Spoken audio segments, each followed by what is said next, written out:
Inside the Magic, show number 360 for February 26th, 2012.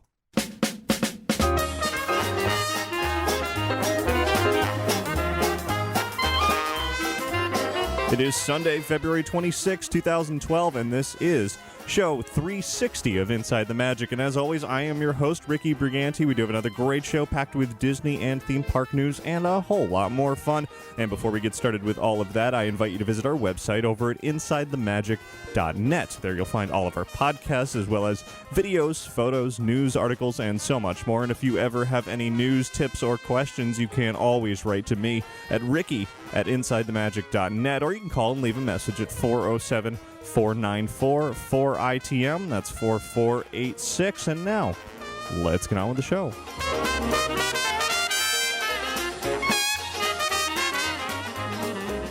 This week's episode of Inside the Magic is brought to you by Magical Travel. The Disney Magic, or Disney Magic in general, really, is yours with a resort room offer. I wasn't talking about the cruise ship, but rather just Disney Magic, because it is the perfect time to visit Walt Disney World. You can stay at a select Disney Deluxe Villa Resort and save 30% off most stays, nights beginning just a few days ago, February 21st, all the way through March 31st. Be sure to ask about great rates and other resort categories for most stays through June 14th as well. You can do all of that by calling Magical Travel at 866-207-8387, or you can visit them online at magicaltravel.com to receive a free price quote. And be sure to mention Inside the Magic when you do that to receive your free Disney gift card for qualifying bookings when you book your Disney vacation with Magical Travel. And by Audible, I actually have something new to mention here. If you sign up for a free Audible trial over at audibletrial.com/InsideTheMagic, that previously was a 14-day free trial. Well, as of March 1st, a few days from now, you can actually try Audible for 30 days for free. They're up in the free trial offer. So wait a few days, wait till March begins, and then you'll have access to over 85,000 titles, a free audiobook download. Again, audibletrial.com/InsideTheMagic. And of course, thanks very much to listeners and viewers like you for your donations, your clicks through our affiliate links on the website. We thank you, and I thank you very much for all of that. And now, let's start off the show with our trip around the world.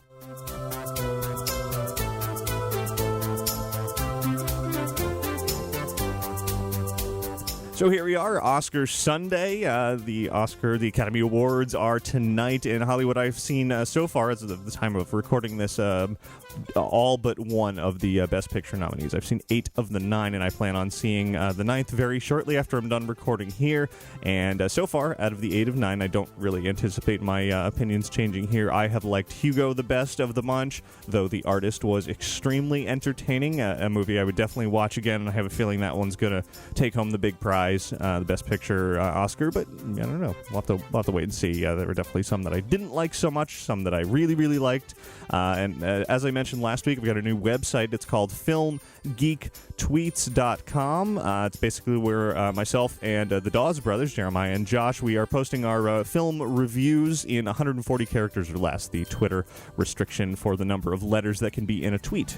Hence the name Film Geek Tweets. We are film geeks, and we are tweeting. And so if you want to get a good movie recommendation, whether it's Best Picture nominees, to see what we thought about that, or really any movie from the entire universe, Disney and beyond, head on over to the website and follow us on Twitter as well. So with that out of the way, let's jump into this week's Disney news, of which there is quite a bit from actually Disney and beyond. Of course, coming up this week is something that Disney's been promoting since we hit 2012, and it is one more Disney Day. It's going to be on Leap Day, February 29th. It's when the Magic Kingdom out here at Walt Disney World and Disneyland Park out in California are going to be open for 24 hours from 6 a.m. to 6 a.m.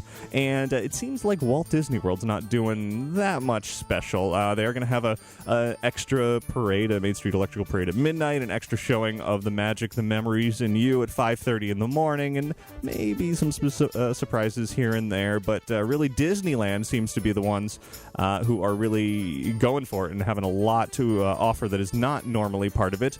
Disneyland's offering 2,000 free special Mickey ears to the first 2,000 people that show up. Of course, Walt Disney World had a sign-up a few weeks ago for pass holders where you can get 1,000 of them, but Disney Disneyland's doing it for just the first 2,000 people. They also said this week that they are having a midnight snack on Wednesday night for 200 people only, because there's a capacity limit there. So the first 200 that show up to the Big Thunder Ranch Barbecue from 11:45 p.m. to 12:45 a.m. They're going to be serving treats and hot beverages and have meet and greets with characters, live music by Denny Moynihan, and some other surprises as well. In addition to that, there will be plenty of other food throughout Disneyland. From 11 a.m. to midnight, the French Market restaurant will be serving shrimp pasta and red beans and rice. And then from midnight to 3:30 a.m., that same location will be serving chicken gumbo, corn chowder, French dip sandwich with New Orleans chips, shrimp salad sandwich with carrot, citrus slaw, and bananas Foster cheesecake.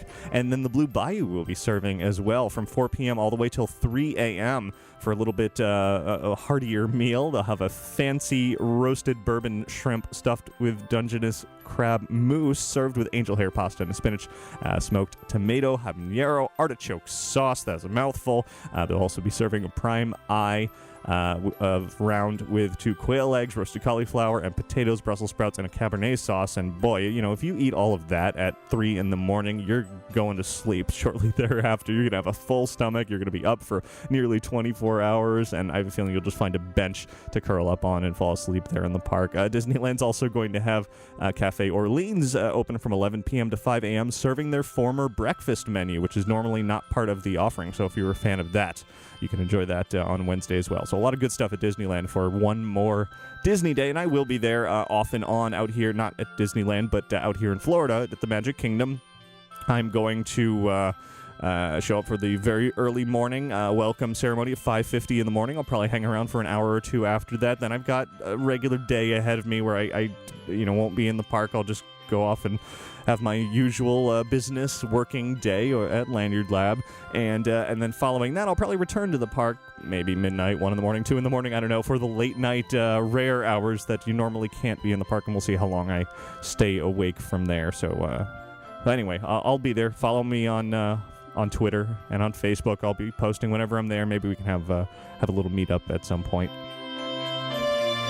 Speaking of the Magic Kingdom, there's some news about new Fantasyland. Some pretty big news this week. Snow White's Scary Adventures, which we knew was going to be closing eventually to make way for Princess Fairy Tale Hall as part of the Fantasyland expansion. The date has finally been announced. Snow White is closing at the Magic Kingdom out here at Walt Disney World. Not at Disneyland, but at Disney World on June 1st of this year. That means Thursday, May 31st is going to be your last chance to ever ride Snow White's Scary Adventures in Florida. So I will most definitely get as many rides in on that ride between now and then. Of course, there will be the Seven Dwarfs Mine Train coaster that'll be coming up as part of New Fantasyland in the next couple of years, and that'll have some dark ride components as well, plus some thrilling, roller coaster style components. So it actually probably will be a better ride than Snow White's Scary Adventures ever has been, but of course Snow White has been around for a number of years now, and it certainly will be a missed classic dark ride.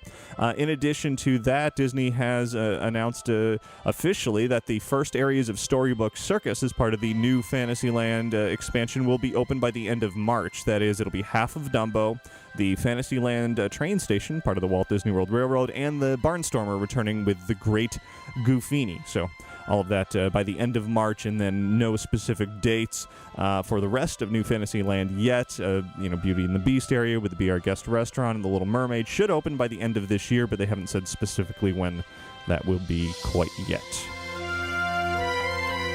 Here's some bizarre news that came out over the last few days and ultimately sort of culminated yesterday. We talked previously and briefly on this show about a new Innoventions exhibit over at Epcot called Habit Heroes, in which the guests would show up and help a pair of sort of superheroes kind of fight against bad habits that were characterized as sort of these evil baddies, people, as one of them was called Lead Bottom, for instance, and it has received a lot of negative press over the last few days because it was, many medical groups and groups around the country who I'm trying to be careful about this because it is such a sensitive issue, but really it's basically anybody who's looking out for overweight children felt that this attraction, this Interventions exhibit,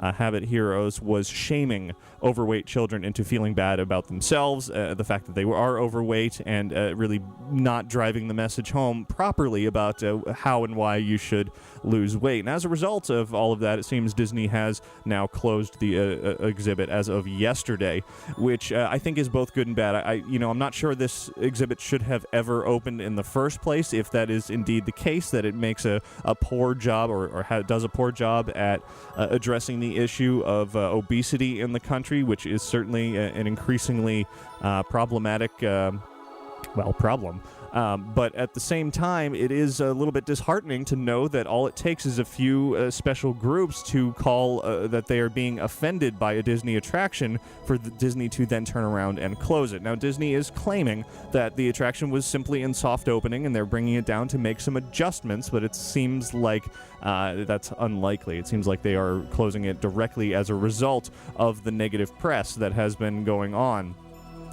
So it's a delicate issue here. I definitely agree with the fact that anybody going to Walt Disney World should not feel bad about themselves. Disney World's a magical place, and you should be able to go there and have fun and not worrying about your weight and other issues like that. But at the same time, Disney, Epcot in particular, has always been a place, not maybe in recent years, but started as a place where you could learn something while having entertainment. And, the Wonders of Life Pavilion used to talk about the benefits of good, healthy living. And Disney certainly more and more about that in the parks. And so I can understand where Disney was coming from with this Habit Heroes exhibit. But again, I'm not saying they did it perfectly. I'm not saying the attraction should have necessarily opened as it did. But what I am saying is I don't want to see that special interest groups have the ability to create a big commotion in this world and have Disney have a knee-jerk reaction and immediately shut down an attraction. And it could be the attraction's sponsor. I think that was Blue Cross or something like that, calling the shots there, which is, that's another issue. But, I would not ever want to see something like this happen again when Disney puts a lot of time and effort into an attraction, and then just because a select group of people decide that they're offended by it, they go ahead and close it. That's not the way I would like to see the parks operate. So that's my biggest concern with this. But at any rate, Habit Heroes is indeed closed at Epcot for now. We'll see if it ever reopens, and if it does, what form it returns in.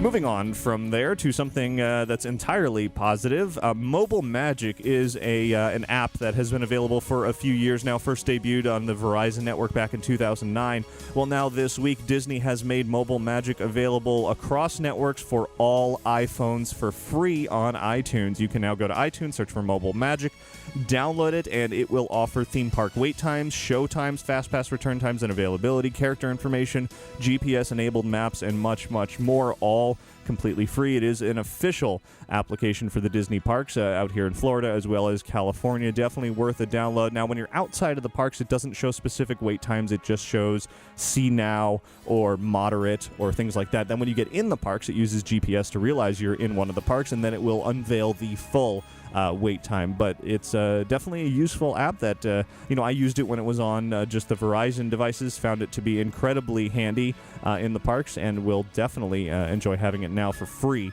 on an iPhone, regardless of what network you're on, Verizon or otherwise. And I believe it's only available in the United States, unfortunately. So this week, just a few days ago, officially was the debut over at the Magic Kingdom of Sorcerers of the Magic Kingdom, something we talked about extensively on the show a few weeks ago, and we'll have more a little bit later in this week's show on the official opening of that, and you'll find out more about what went into the making of Sorcerers in the Magic Kingdom, the new role-playing game all over the Magic Kingdom. Also making its debut outside of the world of Disney just a couple of days ago officially was the new Blue Man Group show. Well, kind of an updated Blue Man Group show over at Universal Orlando with some new sequences or scenes or routines, or I'm not really sure what the Blue Men call them. But regardless, I had a chance to preview the show a few days ago, and or at least the additions to the show. Good, solid entertainment. I'll be talking about that just a little bit later, a little later on this week's show as well. And while we're talking about Universal Orlando, something that I'm really looking forward to will be opening up later this week. It is the Hollywood Drive-In Mini Golf. They say it's going to be opening by February 29th at the very latest. They haven't set the specific date. Could be today, could be tomorrow, but probably it's going to end up being on Wednesday. There's a new website specifically for the mini golf. It's HollywoodDriveInGolf.com, though it is just a coming soon website for now, and they have a Facebook fan page as well, and I am really looking forward to heading over there and checking that out soon. One more non-Disney bit of news this week, but something equally as exciting is that over at SeaWorld Orlando, they have announced the opening date for Turtle Trek, the 3D 360 domed attraction, first of its kind, that'll be opening soon. It's actually going to be opening on April 27th of this year, so it's still a couple of months away, but I am looking forward to experiencing something that they're claiming has never been done before. And of course, on last week's show, I shared some audio from MegaCon, the big Comic-Con convention that happened out here at Orlando last weekend. And I just wanted to put in a quick mention here that earlier this week, after last week's show, I did post a video wrap-up of MegaCon along with a whole big series of hundreds of photos from both of the days. So if you want to see a lot of the great costumes that people wore to the convention, head on over to InsideTheMagic.net to check that out. Now let's move on to, back to Disneyland, I suppose, where there was actually some sad news coming out of that park this week. They lost a longtime cast member out there at Disneyland. His name was Ernie McLean, and he was a legendary guitar player. Played at Disneyland Park for more than 30 years. You probably saw him playing in sort of the back streets of New Orleans Square. I know I did multiple times. He was an original member of the Royal Street Bachelors, and it's definitely a terrible loss to the Disney community. He's been a wonderful part of what made New Orleans Square and Disneyland so special over the many years. Live music is one of my absolute favorite parts, if not my favorite thing at Disneyland. It's something we don't have nearly enough of out here at Walt Disney World, and I will definitely, I am sad to hear that I will no longer be able to see Ernie playing his guitar around New Orleans Square. But sticking with the Disneyland Resort, it was revealed this week that coming up at the Blue Sky Preview Center over at Disney California Adventure, it will soon be updated. Actually, this coming Wednesday on February 29th is going to receive an update all about Cars Land. They're calling it the Road to Cars Land. It's going to feature a model of the land, some maquettes of the ride vehicle, some sketches, concept art, the shovel used during the groundbreaking ceremony, which has been autographed by John Lasseter and a few other people, as well as a new video all about Cars Land. And then Disney also said the Blue Sky Cellar will be sticking around after Cars Land is complete. Of course, the Blue Sky Cellar first showed up at California Adventure to show everybody what was going on in the park, why there were so many construction walls. And once this 5-year project wraps up this summer, they are going to keep the Blue Sky Cellar around and use it as a preview center for future changes to the Disneyland Resort, not even specifically for California Adventure. So we can look forward to seeing continuing updates over there. But online, Disney also revealed some new artwork that at least I hadn't seen before for the Radiator Springs Street for Cars Land. Specifically, the stores that'll be there. They showed off some artwork for Radiator Springs Curios, which apparently is going to feature pins and vinylmation, antenna toppers, window clings, license plate frames, magnets, all that kind of thing. There's going to be another store called Ramon's House of Body Art, and that'll feature shirts, hats, and other accessory items that you can wear. And then there will be a store called Sarge's Surplus Hut, which will feature kids' clothing, costumes, hats, novelty items, toys, and plush, and more. So lots to buy when Cars Land opens in a few months. Special event was announced this week, coming up on March 17th and 18th over the weekend at the Disneyland Resort at Downtown Disney. It's going to be in celebration of the creativity in the deaf community. It's going to be called Signin' in the Street. It's going to feature top performers, workshops, film screenings, and all related to the deaf community, as well as appearances by stars of ABC Family's series Switched at Birth.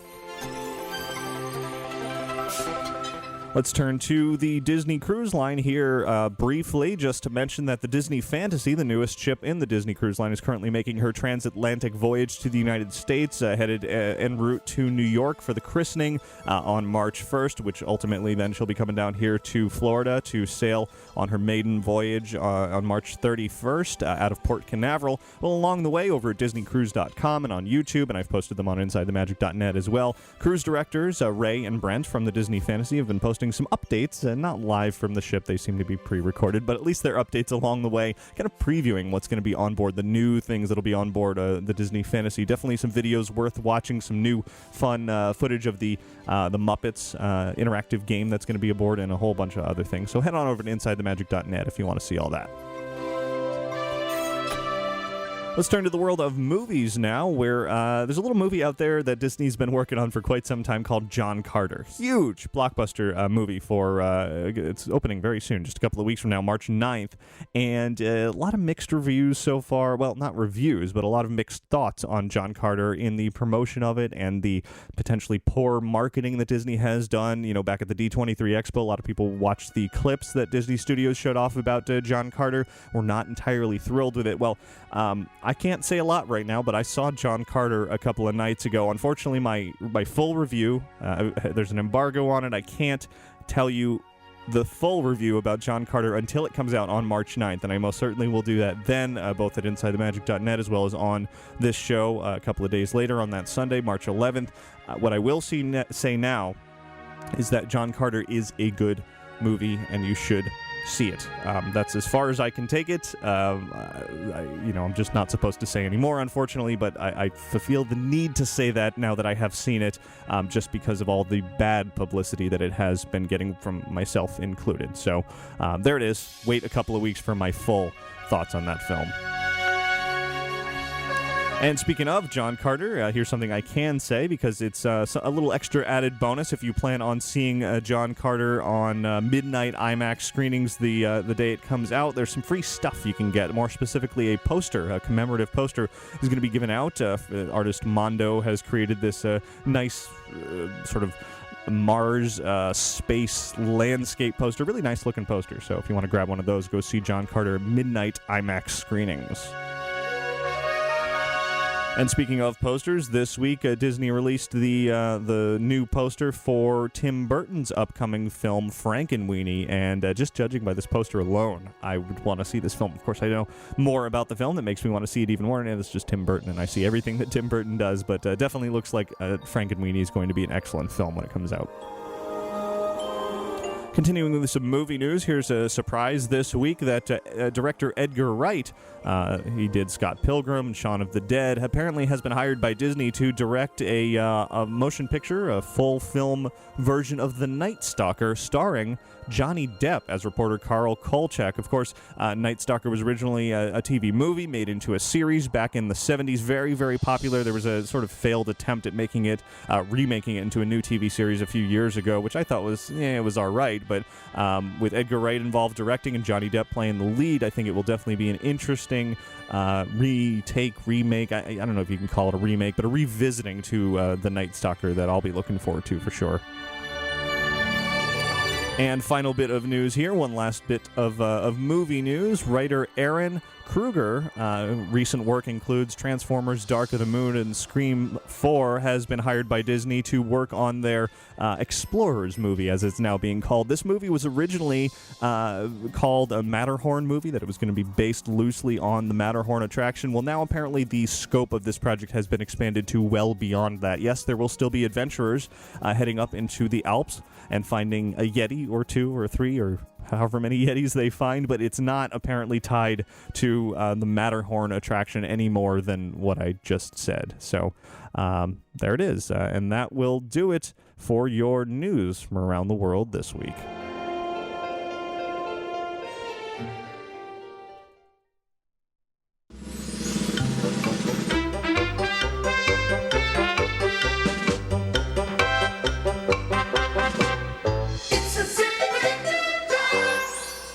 For today.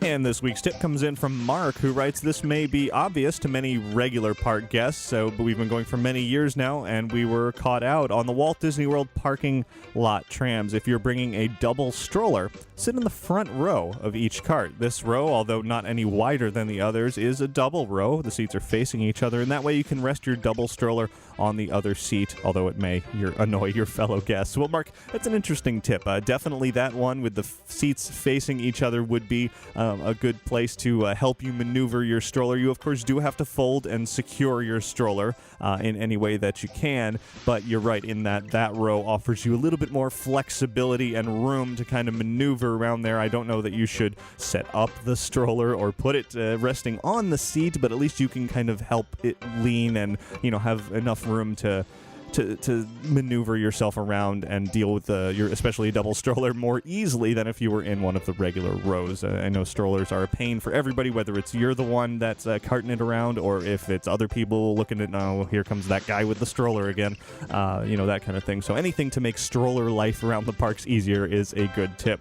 Everyone else, email your tips into tips@insidethemagic.net.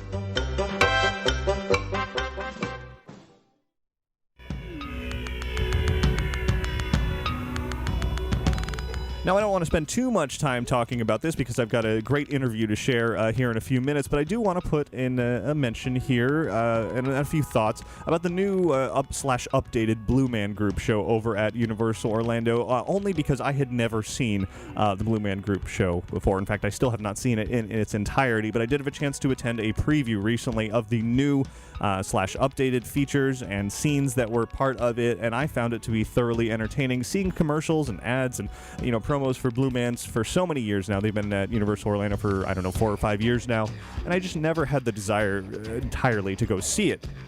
But I will say, after seeing the update, I found it to be very, certainly unconventional. It's a unique show. But the new elements in particular, I liked the message that they were sending. Of all things, I would not have expected to go to the Blue Man Group and get a message out of it. But really, the whole thing, I'm not sure if the old show was like this as much, but the new show certainly focuses on the idea of getting your head out of the world of technology and out of being buried in text messaging all the time and really experiencing the world around you, the real-life world around you, which I found to be, a great message to send in such the visceral experience that is the Blue Man Group show, which is full of color and sound and music.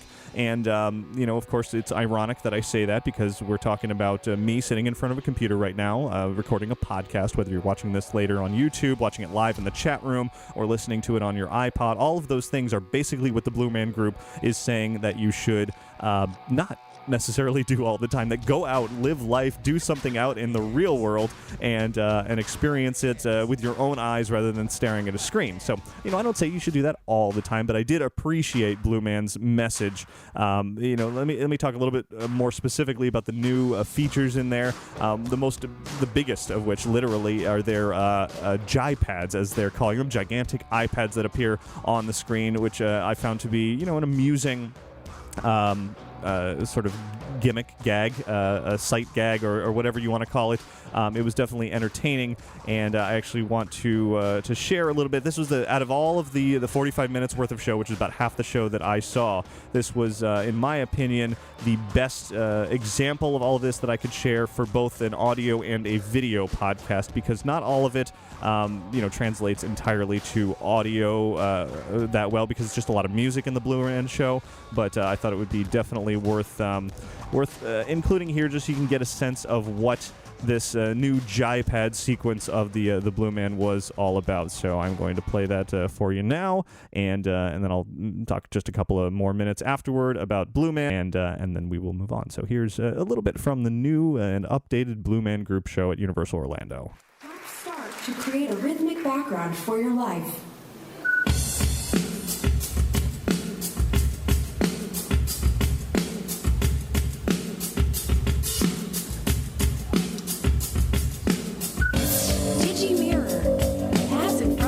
To see your virtual reflection.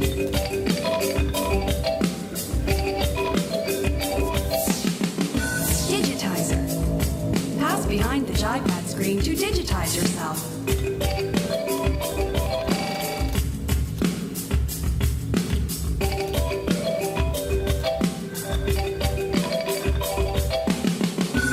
Digi-Enhancer.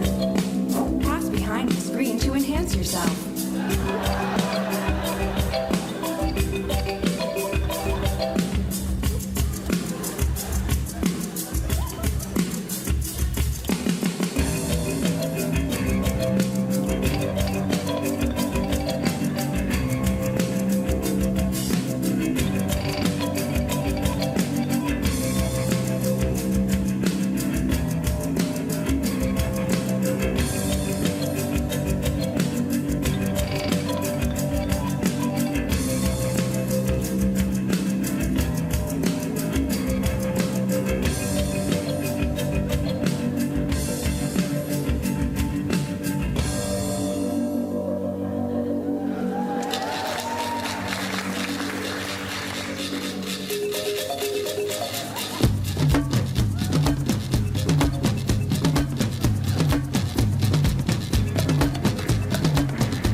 And so there it is. I know that was kind of an abrupt ending there, but that was the end of the clip that I wanted to share for the Blue Man Group. A little bit difficult to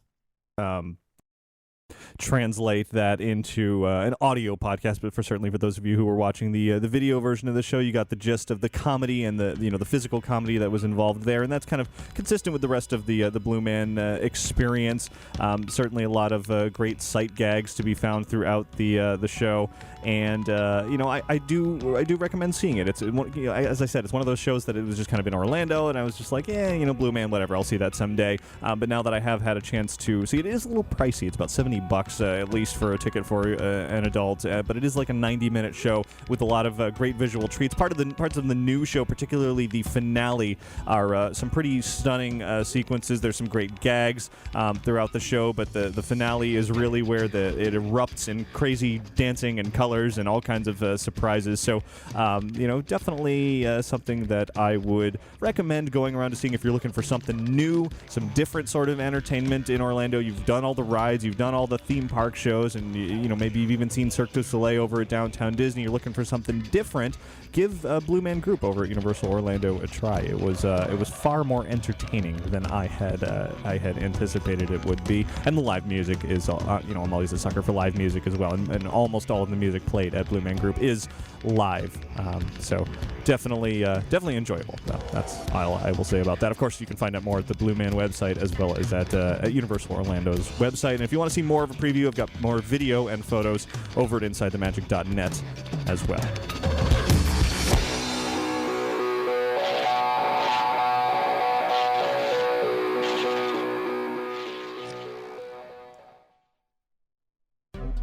So before we get to this week's main feature, let me put in a quick word about Lanyard Lab. Of course, as I mentioned earlier, this is what I'm doing when I'm not doing the podcast. It is my day job, my business that I run over at lanyardlab.com. That is where you can customize your own lanyards, those pieces of materials you wear around your neck for promotional use or to wear a name tag or an ID card.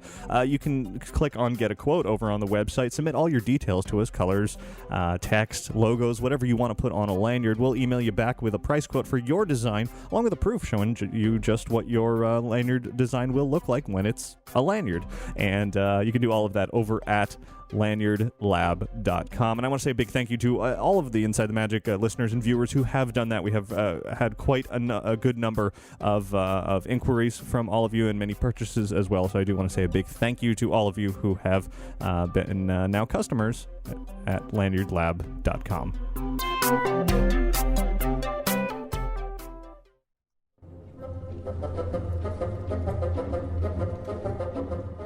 So now I want to talk about Sorcerers of the Magic Kingdom, but not so much that I want to talk about it because we have a special guest to welcome on this week's show.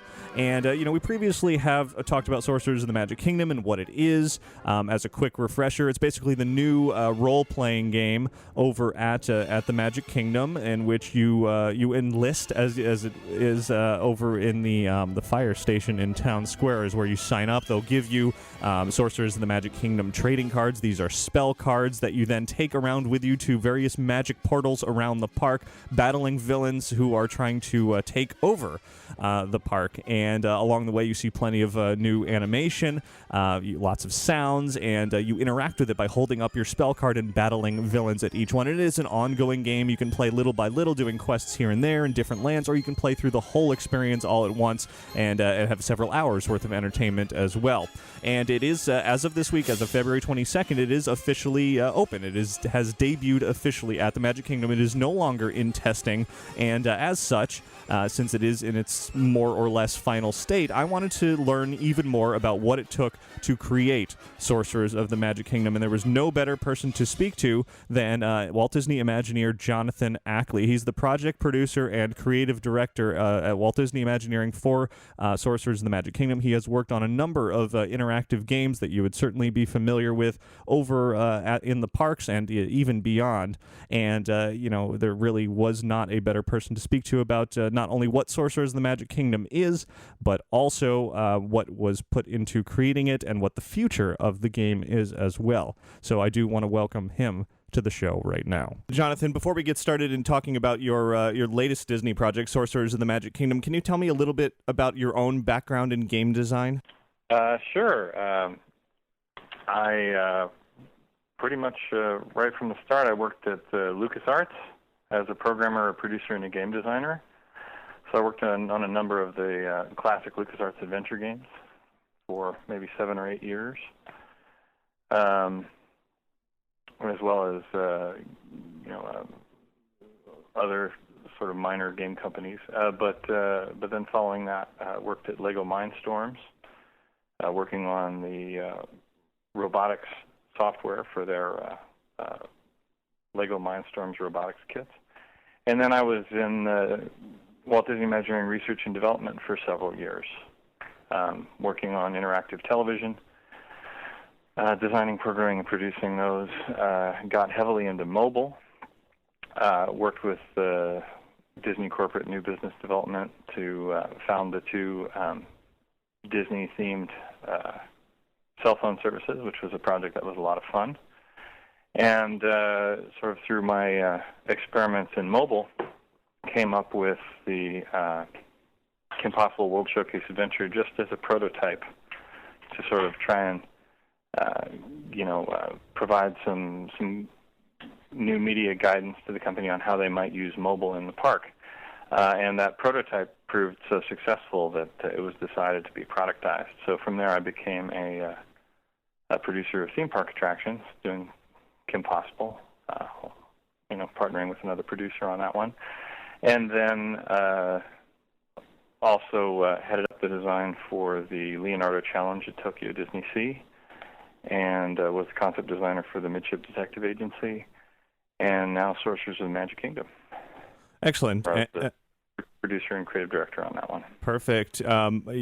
Before we get into that, I must say that those LucasArts games, the point-and-click adventure, some of my favorite video games of all time, so great job there. For Sorcerers... Did you play Curse of Monkey Island? Yes, I have Monkey Island, Sam and Max, Day of the Tentacle, all those. Oh, yeah. I was the designer and co-producer on Curse of Monkey Island. Excellent. Well, definitely a job well done there. But, of course, we're here today to talk about Sorcerers of the Magic Kingdom. How do you describe that game to somebody who's never even heard of Sorcerers? I would call it a trading card role-playing game come to life. That's what I would call it. Sort of taking those things that people love from the trading card games or from online role-playing games and bringing it out into the real world, and really making use of the great Disney placemaking. That's really where no other company can really compete. We have these tremendous tremendous, essentially, sets for the movie stories. Traditionally, when Walt came up with his idea for Disneyland, his idea was that he would allow our guests to enter the world of his movies. And clearly that was a good idea. It's very popular. Sure, yeah. But mostly you sort of traveled through the world of the movie. And so what we're doing with what we call these immersive experiences is we're making the guest the main character in the Disney story. So it's classic Disney storytelling, but we're sort of changing the role of the guest to be the main character instead of somebody, say, passing through the world. Right. So specifically with Sorcerers of the Magic Kingdom, the gameplay style is really more midship detective agency than it is Kim Possible World Showcase Adventure, right? They're related. I actually pitched the idea for Midship Detective Agency after we started work on Sorcerers of the Magic Kingdom. Oh, okay. But technologically, they are very dissimilar. Just very dissimilar. They have different goals. I would say that Midship Detective Agency is pretty much a classic adventure game, which is really more about discovery and exploration, whereas Sorcerers of the Magic Kingdom has many different mechanics going on. We've got a role-playing mechanic because your character grows and becomes more strong. We have the trading card mechanic, meaning that you can gather more spells and trade them with other guests in the park, which is a really fun sort of side effect of the game is sort of the social aspect that we're seeing emerge and sort of the culture of trading and sharing at the various locations, which is really very cool to see. And then I think we can deeper in the storytelling structure because although there is one major overarching story, you have to go through many different stories before you sort of get to the end. Right. So there's just a lot of depth in Sorcerers. Well, you mentioned you pitched Midship after Sorcerers. How long was Sorcerers in development, and sort of what was that catalyst for that idea? I sort of was hit by lightning 4 years ago as I was sitting at my desk, and I was looking at different gameplay mechanics. And then we came up with a rough concept, and then a partner of mine, Chris Purvis, took it, and he was in R&D at that point, and I had moved out of R&D. And so he and his team put together a technology mock-up, which was very compelling, and sort of proved the case that it was in fact possible. And then from there, we did our technical due diligence, and then we did our detailed design document, and then we moved into concept and feasibility. And then once you get out of that and you have all your plans, then you actually move into production and start installing it. So 4 years from me sitting at the desk to it being expressed fully in the park like it is now. How does that compare to like a ride development time? How much manpower and imagination went into this versus designing a different sort of attraction for a theme park? Well, I can't speak to ride development because I've never done a ride. Okay. But I would say that we've got a cast of at least hundreds working on it. It's probably a very different development cycle, which is not to say that even though this is not a giant e-ticket, that there wasn't a tremendous amount of intellectual effort put into it by the team. For one thing, it's never been done before. And, you can draw some comparisons between this and Midship or between this and Kim Possible, but there's so much about this which is brand new, which is sort of the fun. It takes great effort to produce art of quality at any level. So, I certainly wouldn't say this takes, more creativity or more effort Sure. than to create, a dark ride. But it probably, in just the planning stages is probably equivalent. But obviously we're not putting buildings in the ground. So Right. Well, interactivity seems to be kind of a ongoing, recurring theme at Disney's theme parks. Has guest feedback told you that visitors are looking for a more active role when going to the parks rather than just sitting on a ride and watching, or in a theater watching a passive experience? Well, there's nothing wrong with the passive experience, and one of the things that I think we want to make clear is that we're still building those classic experiences. Mm-hmm. There's some great examples coming up in the new Fantasyland, which are just going to be fantastic. But I think that there are people like me out there who, ever since I was a 7-year-old kid, have wondered why I couldn't shoot back at the pirates in Pirates of the Caribbean. Right. Who do want to engage. And so I think we're now serving perhaps what previously had been an unserved constituency, but we are putting the focus on technology and interactivity because that's what I'm interested in. But there's also some great classic attractions coming out soon, and so I think it's a balance, and I think one of the great things about Disney is that we are willing to innovate and try risky projects, and then not just try them, but go ahead and put the resources needed to make them a success. And I really consider Sorcerers a success because of the willingness to take the risks and say, "Wow, really? You're going to do an experience in a theme park where it takes 3.5 to 4 hours to finish? Yeah, really." It's a grand experiment, and so far those experiments have been pretty enthusiastically accepted by the guests who love them. Well, what is the feedback that you've gotten in these first few weeks of testing the game at the Magic Kingdom? I can just say anecdotally because right. I haven't done any quantitative analysis, but a ton of repeat play, a ton of locals have been playing. They really love it.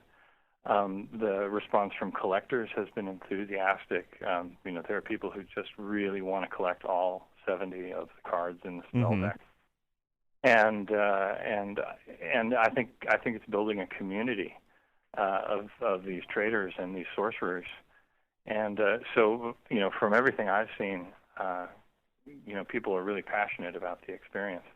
So in playing multiple times, is there a skill to be developed in the game, or is it sort of really on a basic level where you just go present your spell card and move on from there? It varies depending on difficulty level. We go from the easy level where really the majority of our theme park guests, I think, will prefer easy level because it requires less of a time commitment. But then there are the people who want depth, the locals and the hardcore gamers who are going to come back over and over again, and they're going to want a skill component to it. And but obviously, the more difficult we make it, the longer the experience. So what we're doing is you sort of have to put in your time. You'll have to play through on easy before you can play through on medium, and you'll have to play through on medium before you can play through on hard. At least that's how we're currently running it. And let me tell you, hard is very difficult. And part of the game is intuiting what the rules are, because we're not announcing what the rules are. Okay. And which spells work against which villains. But yes, there's definitely a skill component, and we've been tuning it to make it super hard on the hard level. And so those values that are on the spell cards, is that what sort of works its way into the harder levels, that you actually have to play certain cards at certain times? Yes, I will say this one thing. I'm not going to talk too much about the other stats on the cards because we're not ready to talk about that yet. But right underneath the title of the spell, where it says attack and boost and shield, there's a word above those three values. And it's something like wishful or quick or energy or charming. Those are the specific spell types that you need to be looking at to tell which spells are best for the villains and and then you also have to watch what's going on the screen to tell whether your spell was effective or not. Right. Well, how did you decide which characters would be included amongst those 70 cards, and how many laughs were had while inventing what their spells would be? Oh, a lot of laughs. We had a lot of fun. There are so many great characters to pick from, and I certainly hope in the future we have a chance to come up with more of them, because that's certainly one of the most fun exercises, because they're great characters and great attributes, and funny things that can happen when the spells go up on the screen. Yeah, definitely. Now, the Kim Possible World Showcase Adventure features a lot of physical elements, moving parts, special effects. Why was it decided to sort of make Sorcerers a very different experience, based on these Magic Portal video displays, essentially? Well, we'd already done Kim Possible. Mm-hmm. We wanted to come up with something different. Obviously, with a more photonic magic-based sort of system, we can deliver different adventures in the same location. A big, large-sized portal, we can do a lot more with it in terms of the animation. But, I think people want to, there are camps where they're like, well, I really like the physical effects of Kim Possible, and other people are like, well, I really like the interaction and the cards and the spells of Sorcerers. I don't think you have to pick between them because we offer both of them. Mm-hmm. So it's, if you like the physical effects, we have that for Kim Possible, but I think mostly we just don't want to necessarily repeat ourselves. And we want to try new and different things, and we can do more with a 4-foot high portal in terms of classic Disney animation than we could with a 1-inch by 3-inch cell phone screen. Yeah, well, definitely is certainly a different sort of experience. And you mentioned the animation. Was all of that done through Walt Disney Animation? Was it official voice actors for all the roles? They are the official actors that Walt Disney uses for those characters. We couldn't get all of the originals. Earth right. Kid no longer with us, but definitely did our best to make this as authentic an experience as it could be. And it seems the newest part of what Sorcerers, sort of separates Sorcerers from those other experiences, especially in the theme parks, is these trading cards that we were talking about. It's kind of a new idea to actually have to carry around or, be handed these physical objects to control a game. How did that process go about thinking, whether or not guests would be able to handle and how accepting they would be of having to use an extra object to participate in an experience?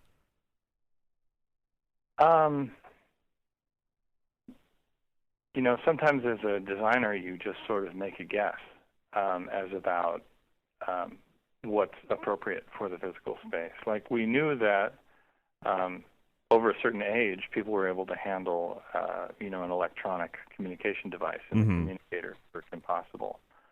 And I think I expected sort of that same age range. Really, you can't really play Kim Possible on your own until you're maybe 7 years old. You can play with your family and really enjoy it, but to sort of really understand the game mechanic, you needed to be 7. So I sort of guessed that for the cards, that's what we'd be looking at.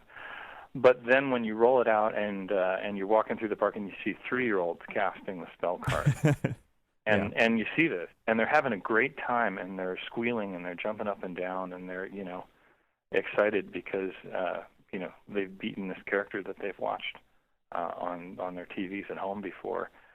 It was surprising and really gratifying that we had a game that was easy enough for kids to play, but a game that was deep enough that we could really engage, the core gaming market.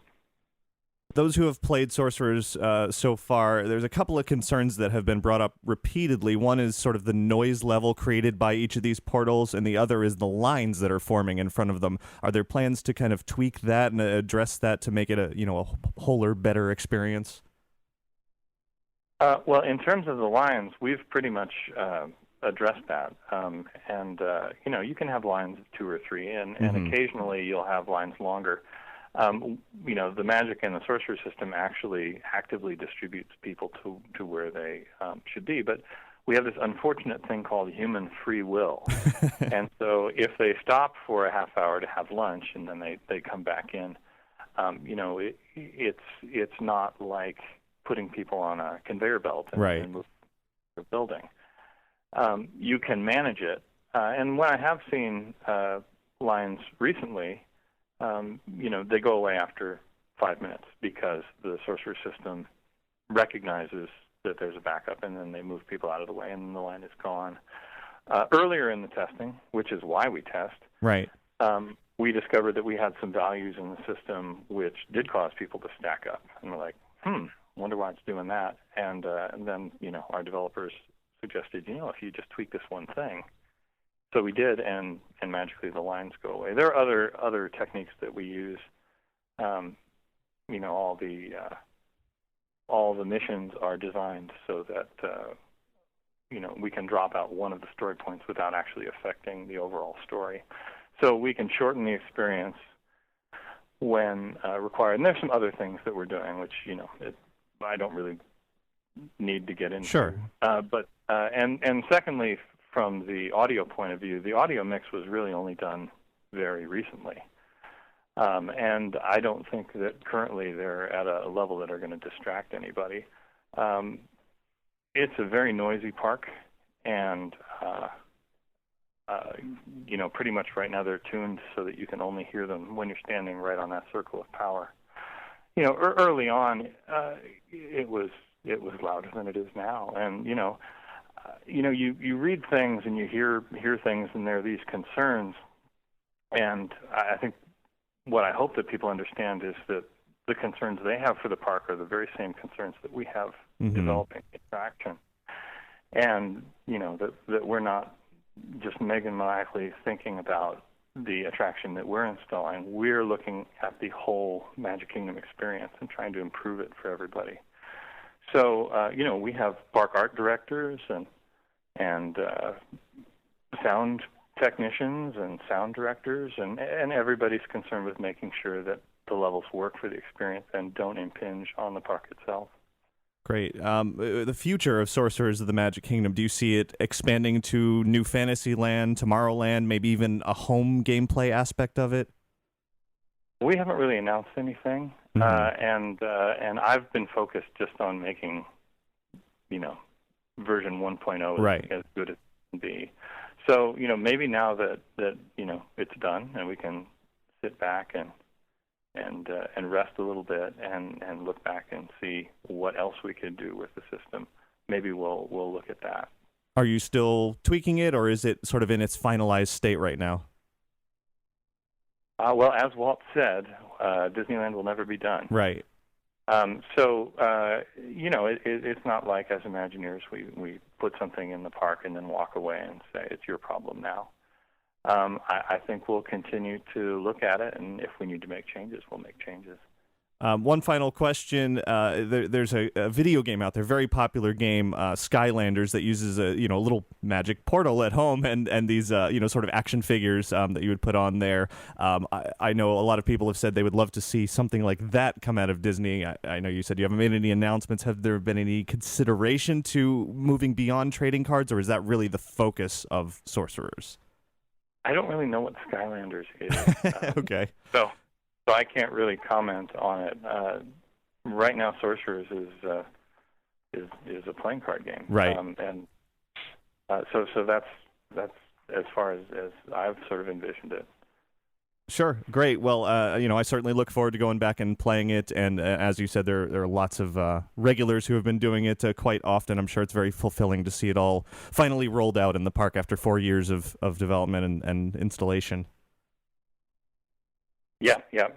I'm just very fortunate to have worked with such a great team. Great. Thanks very much for taking the time here today. All right. Thank you so much.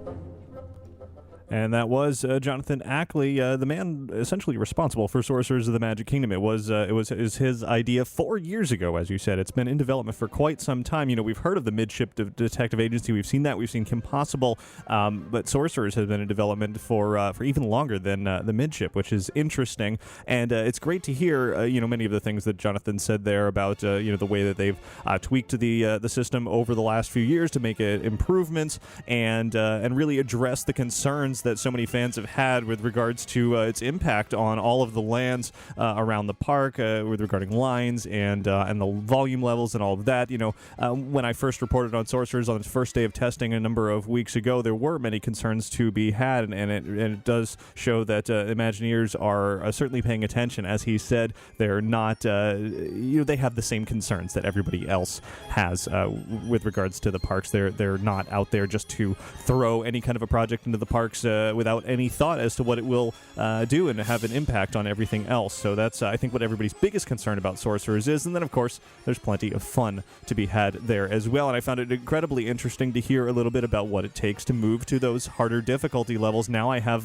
sort of an inspiration to go and beat and complete the easy level, because apparently you need to do that in order to move on to the medium and hard levels. As Jonathan said, you have to put in your time in order to reach those more difficult areas that I think the locals and the regulars will have an even better time enjoying. The easy level certainly is just that. It's easy and simple for anybody to play, and it was designed to be simple for anybody to play. But once you move past that, it sounds like there's more to it than meets the eye, and they're not ready to tell you exactly what that is. They simply want you to go out, take it for what it is, learn along the way, figure it out on your own, and have fun in any way that you can imagine possible. And honestly, when I learned that Ackley was responsible for some of those old, at least in part, some of those old LucasArts point-and-click adventures, which are just some of my favorite video games of all time, as I said, that brings a whole new light to it. I'm going to look at Sorcerers kind of in a different way now, with that in the back of my mind, and I look forward to approaching it again. I'm certainly a lot of Sorcerers play, I'm sure, will go on during the 24-hour day this coming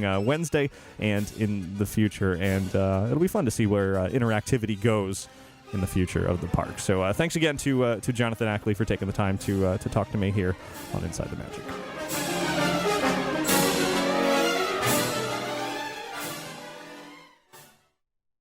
Hey, Ricky. Hi, Ricky. Hi, Ricky. Hey, Ricky. Hi, Ricky. Hi, Ricky. Hey, Ricky. Ricky, this is amazing. Ladies and gentlemen, boys and girls. Inside the Magic listener feedback.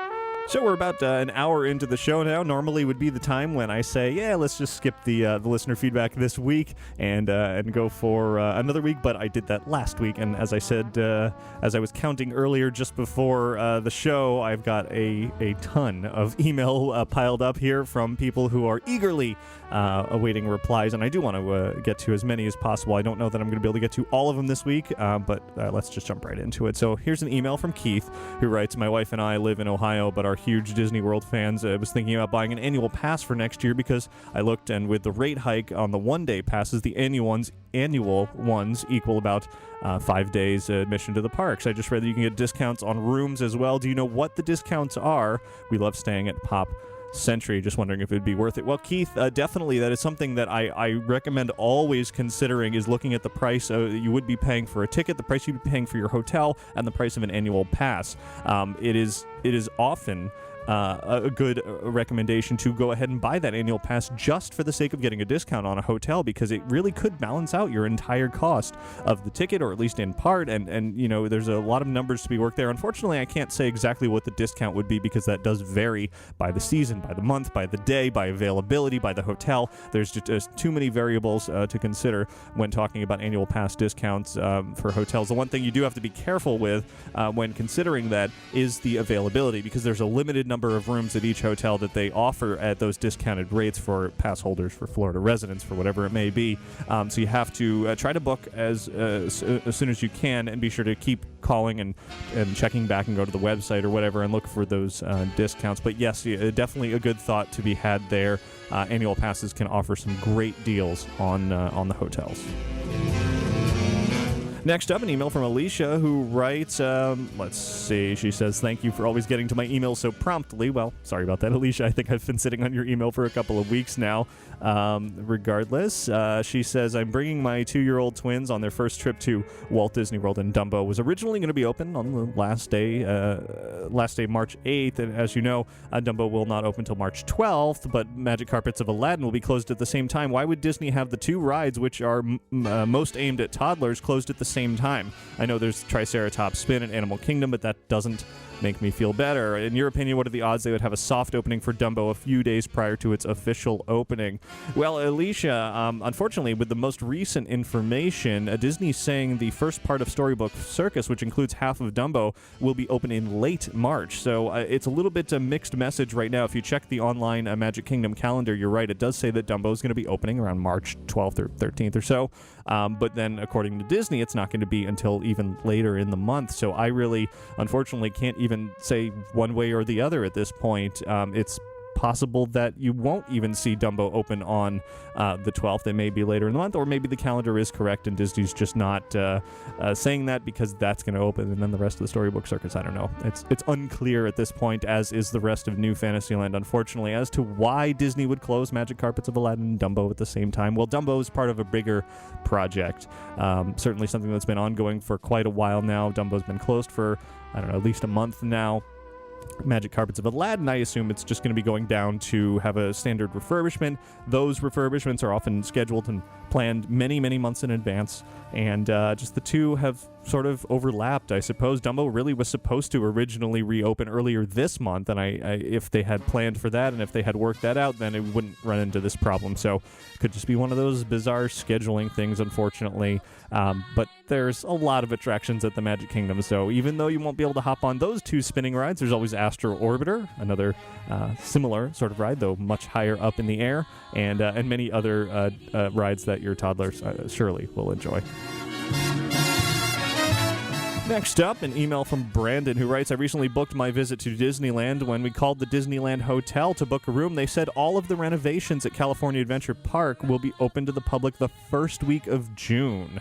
Brandon, definitely some interesting information there. Unfortunately, cast members all over the resort aren't necessarily privy to all the latest information, but if that is true, and it's certainly possible that it is, that would be excellent. Disney has not yet set a date for the opening of Cars Land and the remainder of Disney California Adventure, and it is entirely possible and probably, likely that early June, first week of June, is when soft openings will be for the majority of what's going on over at California Adventure. So it is what you heard is probably correct, and I wouldn't plan any trips based on it, but good to know that at least one cast member out there at Disneyland Hotel seems to be informed that early June is when all of that will be available and accessible. Who heard from the girl next door to me?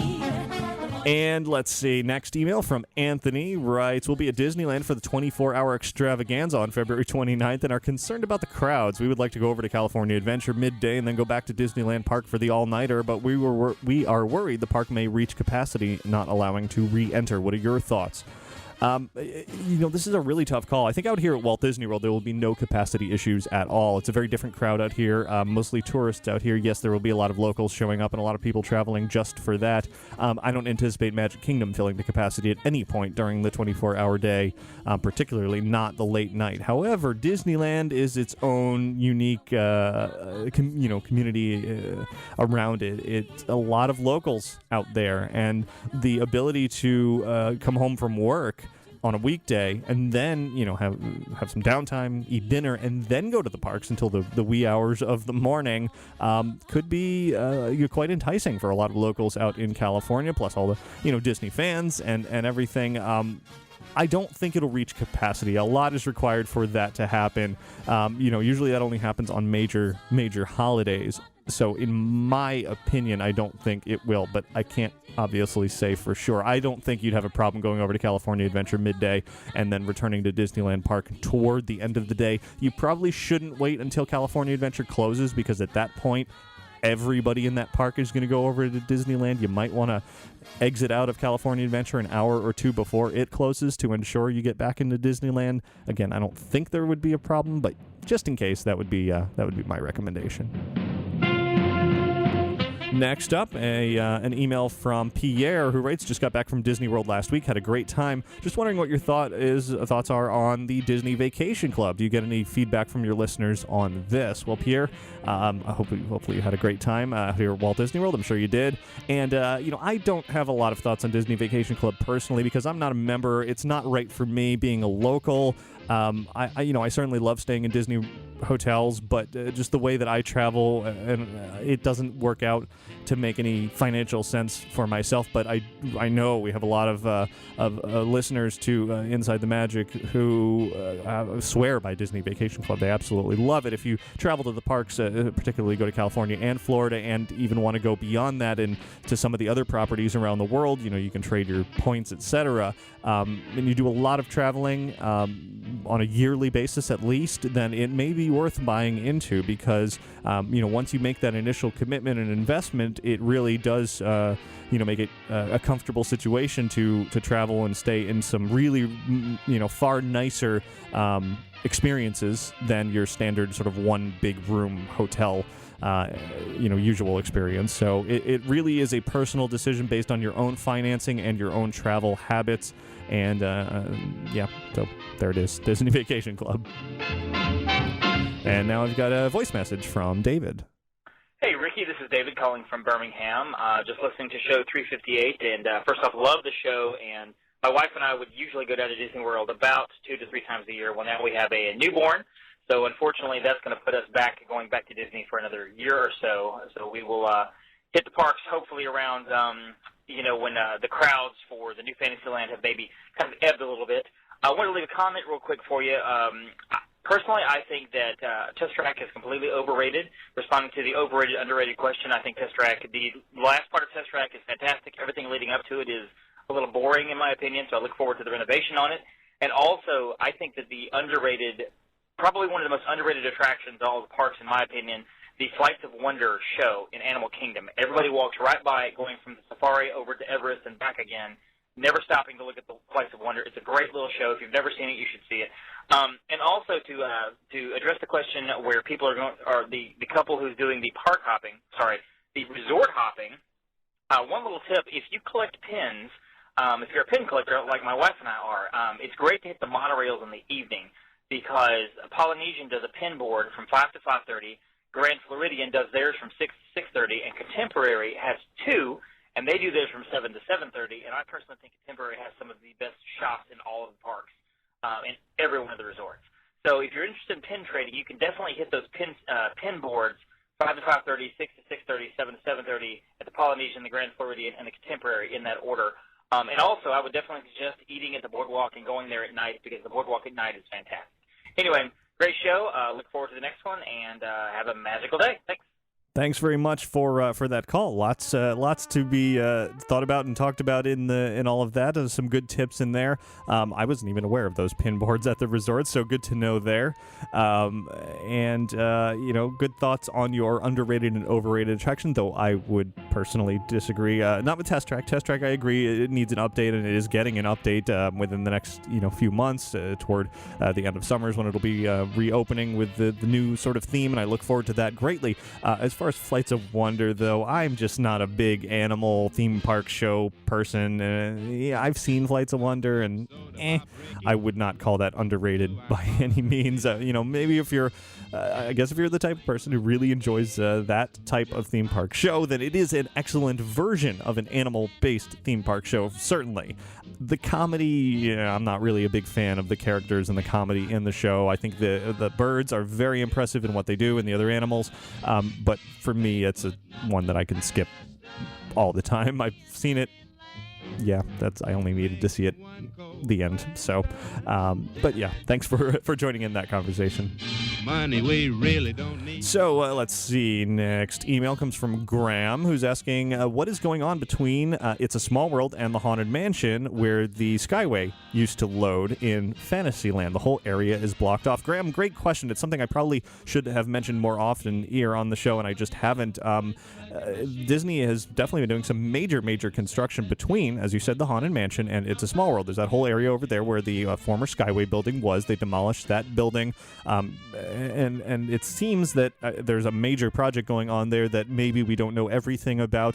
It's been said that Peter Pan, sort of the backside of that queue, is going to be getting an interactive Scene 1 area, as they're calling it, where the restrooms are now, and that the restrooms are going to be moved over there to where the Skyway building used to be. But beyond that, it's not clear, because that is a big area, much bigger than just for restrooms, and it's not clear if there's going to be a new pathway there between the Haunted Mansion and Fantasyland, or if something else is going into there.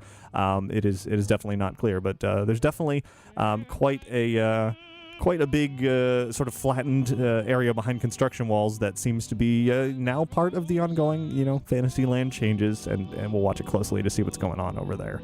Thanks very much for that email.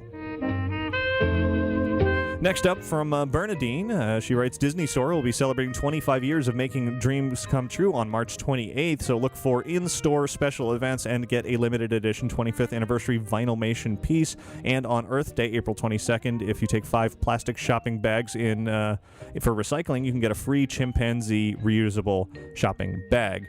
Be sure it's a participating Disney Store.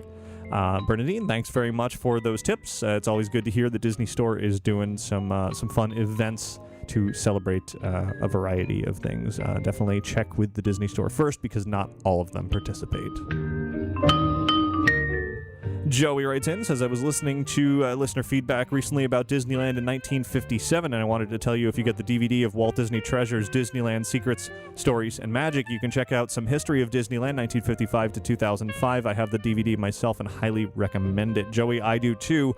It's, I'm sure, been a few years since I first talked about that DVD. It was whenever it came out a few years ago, but yes, I definitely still recommend it. It's one of the best Disneyland-oriented DVDs in the Walt Disney Treasures series. That series, of course, has, I don't even know how many releases, more than I can count, but that is definitely one of my favorites, being, of course, a theme park fan, a must-own for anybody looking to get some Disneyland history. Next up, Steve writes in and says, I've wanted to work in Disneyland or Walt Disney World Park for a long time, doing anything from ride operating to sweeping the streets, and I've always lived in Canada. So I was wondering if this is possible, and if so, how would I do it? Well, Steve, you are in luck. Walt Disney World has an international program. Similar, you may have heard of the college program. Well, there's an international program where, you may end up, or likely will end up, working in Canada at Epcot. That's kind of what they do there around the World Showcase. They want to bring in employees from the countries that are represented around the World Showcase. Showcase. I don't know why I emphasized case on showcase. Anyway, that is definitely something that is going on year-round, and that would be your best bet coming from Canada if you're interested in working in the Canadian Pavilion at the World Showcase. Then certainly search online, Google for Disney World International Program. You can read up all about it. Next, an email from John from Chicago, who writes, I've been listening to all your podcasts for the last couple of years. Enjoy them greatly. I was listening to the Long Ear in Review, show 352, and you mentioned about a D23 Faniversary event, and they said they would be coming to Chicago. Has Disney posted or said anything regarding information about the Faniversaries, dates, times, places, etc.? John, unfortunately, no. Well, first, thanks for listening to that very long show and enjoying all the rest. But no, D23 has not announced the specifics of those Faniversaries yet. So definitely keep checking back, listening to the show. Visit InsideTheMagic.net. I'll certainly update everybody when D23 makes all that information available. Let's see how we're doing here. Ooh, still quite a few emails to go, but we'll do a couple more. Here's Dale from Calgary, Alberta, Canada. And this was, I guess, a little bit related to the earlier call from David. Dale writes, I was doing some thinking about the upcoming refurbishment/theme on Test Track, focusing on designing your own ride. Seeing that Disney is heavily invested in the high-quality digital projection systems they're using on the castles and other areas, It's a Small World at Disneyland, I think it would be interesting if they incorporate a guest design and project them onto the ride vehicles, at least in an indoor portion of the attraction. For example, the paint area could have mirrors along the wall so that the guests could see their designs being painted on the ride vehicles by robotic arms as they pass through. This would be something similar to the technology that the Hitchhiking Ghosts at the Haunted Haunted Mansion at Walt Disney World uses. Unfortunately, I have not been to the Haunted Mansion since that Plus, but I'm thinking it would be something similar. Dale, I love that idea, and who knows, maybe that is what Disney is considering in there. You're right, it is part of the new sort of upgraded test track. They are going to feature the ability to design, in some capacity, your own experience there, and that's supposed to play into the attraction itself somehow. So yeah, that would be really fun to be able to design something, get into a ride vehicle, and then as you move, you approach some sort of display on the side, and you look over, you see yourself, you see everybody else sitting in the car, but the vehicle itself looks like you designed in that display. That would be really awesome. Definitely something unique, and like I said, maybe they are working on that, maybe not, but great idea. And with a number of emails left, I think I'm going to go ahead and hold the rest of them for next week, since we are well over an hour on this week's show. So that will do it for your listener feedback this week.